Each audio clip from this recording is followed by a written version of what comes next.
As technology rapidly advances, we're making astronomical discoveries faster than ever before. We've sent humans to the moon and to live in space, developed massive and sophisticated telescopes to see the farthest reaches of the cosmos, and even rocketed rovers to Mars and probes to the edge of our solar system. Many think it's just a matter of time before we come across extraterrestrial life and prove that we're not alone in the universe. So let's say it actually happens. We found alien eukaryote cells on Mars, or ancient alien ruins on Enceladus. Wouldn't that be great? Well, no, that'd be very bad news, because in that case, the end of humanity is almost certain, and that it might be coming soon. Before you turn on your alien mode, don't forget to click that subscribe button and ring that notification bell so you won't miss any of the interesting videos coming out on Googolplex. The universe contains at least 100 billion galaxies, each containing at least 100 billion stars.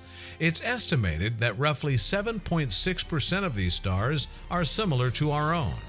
A quarter of those are likely to have at least one Earth-like planet in their habitable zone. This means that there are likely more than 19 sextillion planets in the universe that are theoretically capable of supporting life.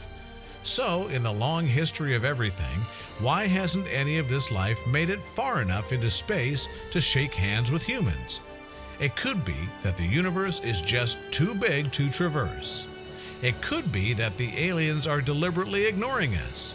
It could even be that every growing civilization is irrevocably doomed to destroy itself. One night about 60 years ago, physicist Enrico Fermi looked up into the sky and asked, "Where is everybody?" He was talking about aliens. This question has come to be known as the Fermi paradox, and most possible answers to it would be concerning for humans. Scientists have floated many possible answers in the century since Fermi first asked this question. Here are some of the most plausible reasons why we haven't made first contact. One of the best-known explanations for the notable absence of aliens in these parts is something known as the Great Filter. The thought is that there might be some inevitable phenomenon baked into the cosmos that prevents life forms from developing to the point where they can communicate or travel across interstellar distances. The question then would be, where in the timeline of evolution does the Great Filter occur? More specifically, and selfishly, where are we in relation to this alleged filter? That depends entirely on the mysterious nature of the filter. If, for instance, the filter happens to be a kind of auto-destruct feature that dictates that civilizations destroy themselves before they reach the necessary point of technological development, then we're doomed. Taking a rosier view, the filter could occur earlier on the timeline. For the first billion years of its existence, life was content to take the form of super simple prokaryote cells. Perhaps the leap to complex eukaryote cells is the Great Filter. This would mean that while there might be tons of life out there, it's all just a bunch of uncommunicative prokaryotes. Alternatively, the filter might be something like gamma ray bursts, gigantic electromagnetic explosions that might periodically wipe out life forms before they grow into anything interesting. According to this theory, we're fortunate enough to be in a period of relative astronomical stability, allowing for long-term evolution. And if that's the case, we might be one of the many species co-evolving at about the same pace, and we'll all burst onto the interstellar scene around the same time.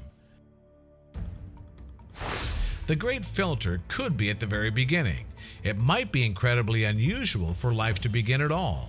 This is a candidate because it took about 1 billion years of Earth's existence to finally happen, and because we've tried extensively to replicate that event in labs and have never been able to do it.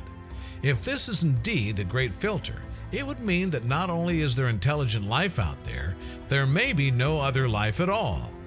Whenever we discover life beyond Earth, we'll get a better idea of where the filter might be. If we found simple life in our own solar system, we'd know that life isn't that rare elsewhere, so the filter must be further up the ladder. If we found multicellular organisms in our solar system, or even vertebrates, that would mean the filter doesn't make forming complex life very difficult either. This would be a mind-blowing discovery, but also a terrifying one, assuming the Great Filter really is a thing. Finding complex life in our own solar system would mean humanity has yet to get past the filter. If the Great Filter isn't in humanity's past, then we have yet to face it. If it even exists, whatever it may be. Mass destruction via asteroid, climate change, nuclear annihilation?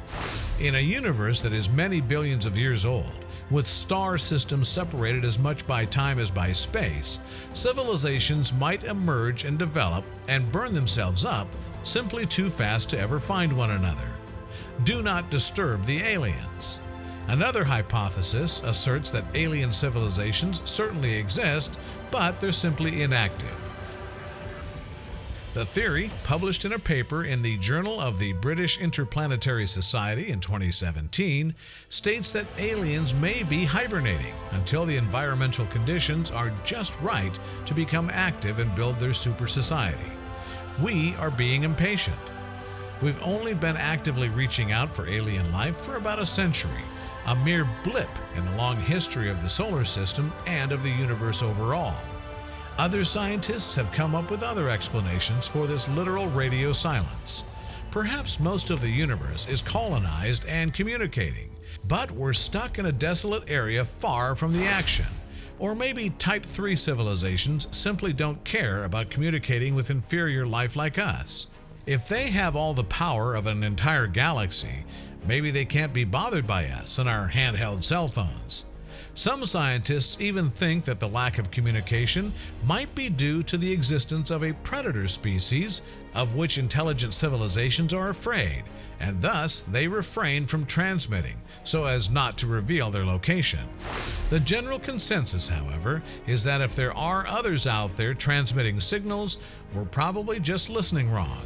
We don't have the appropriate technology or understanding of the universe to receive or decode any messages just yet. It is possible that we appear to be alone, even if we are not. But if we stop listening or looking, we may miss the signals, so we should keep looking. Which theory impressed you the most? Let us know in the comments below. And remember to give this video a like, share it with your friends, and click subscribe to stay with us.